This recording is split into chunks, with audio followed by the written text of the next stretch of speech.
All of you right now to Albany. That's where New York Governor Andrew Cuomo is speaking to the media and was expected to make some sort of announcement. Let's take a listen to what that might be. Presently about 80% occupied. Okay? So that means you have several hundred ICU beds available. Why are the ICU beds important? Because the people who come in, vulnerable populations, older people, underlying illnesses, respiratory problems, they need the ICU bed. They need the ventilators. They need the machines that breathe for them. Those are the ventilators. They are in ICU beds. The overwhelming crush is going to be on the ICU beds. Not the 53,000 normal hospital beds, because those are basically going to be people recovering from the flu. You can recover from the flu at home. If it's really bad, you go into the hospital. They make sure that you are not dehydrated. But the critical people are the people who have underlying illnesses and need those ICU beds and those ventilators. 3,000 goes very, very quickly on any projection of these numbers. What do? Maximize existing hospital beds and hospital capacity, potentially build more capacity. Again, we're only talking about several weeks here before that wave breaks. Potentially build more on the existing hospitals, provide more staff, identify backup staff. That's why we're going to medical facilities, medical schools, retired nurses, retired doctors. Develop a reserve staff because healthcare workers will get sick. And when they get sick, they go home. You want to limit the hospitals, limit staff. That's the way you limit the hospitals. Find doctors who are on reserve and purchase the necessary equipment. What makes an ICU bed an ICU bed? Primarily the ventilator. The ventilator. These ventilators are expensive to begin with, and they are scarce. And you can't find available ventilators. All right, everyone, we are going to monitor New York Governor Andrew Cuomo there speaking from the state's capital in Albany and see what more details he has for the residents of New York and those in the surrounding area.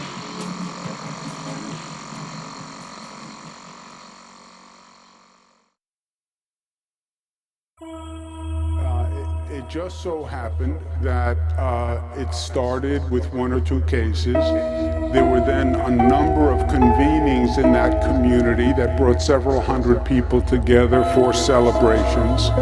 And it took off like fire through dry grass in those convenings. And that's why we have this very dense cluster of positives right in that area.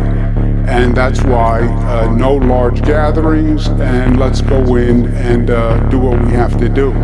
But you know, Jake, this is a microcosm of what we're going to be looking at. The numbers are going to go up consistently because our testing is way behind the reality of what the situation is. I have no doubt that the reality is a multiple of everything we're seeing in the numbers. And as we test more, that's what you're going to see. You're going to see those numbers skyrocket.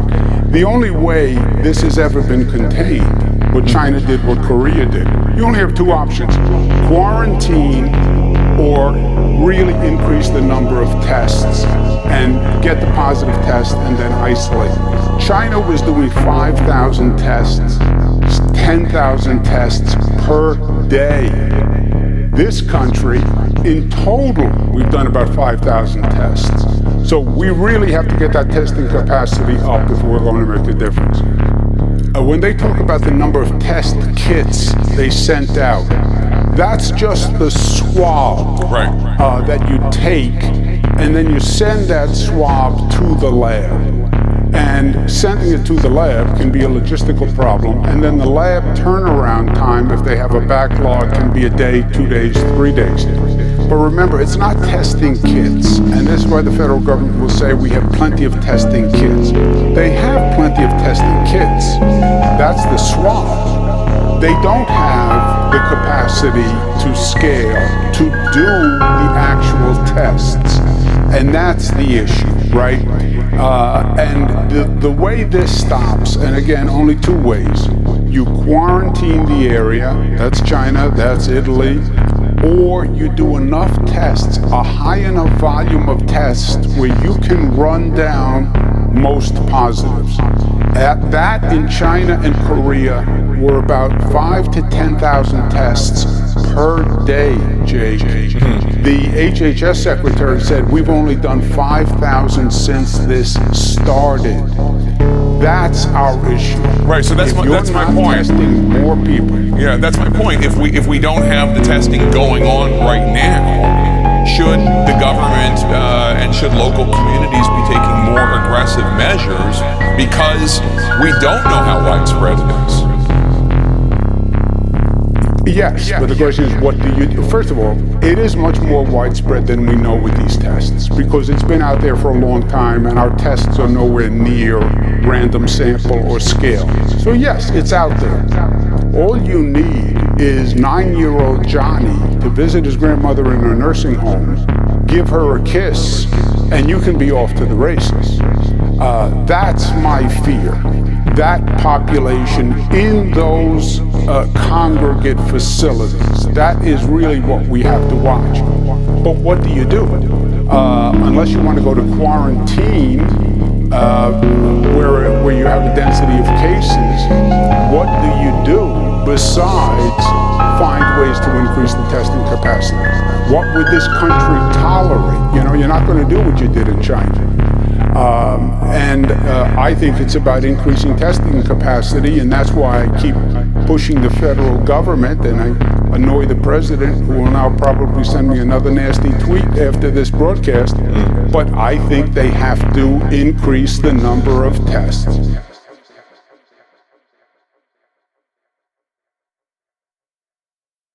Don't listen to rumors.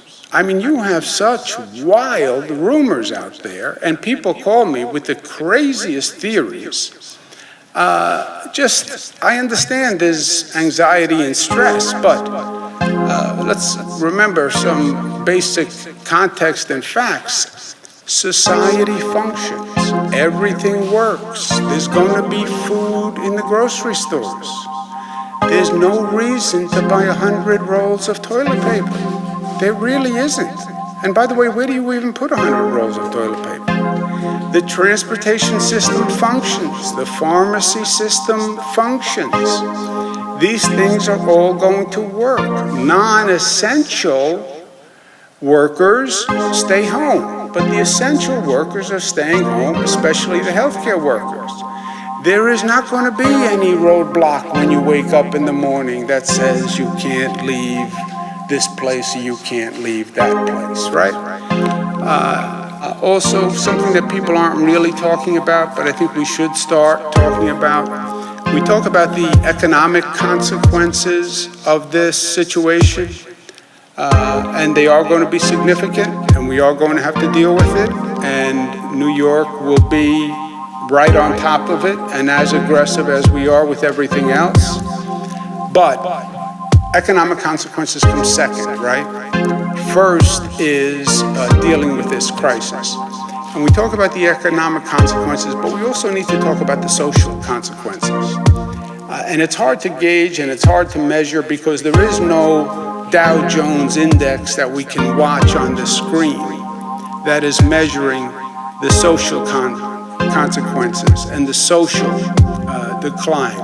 But the stress, the anxiety, the emotions that are provoked by this crisis are truly significant. And people are struggling with the emotions as much as they are struggling with the economics. The bigger question to me is, what do we learn about ourselves through this? As a society, we have never gone through this. thank God. We haven't gone through a world war.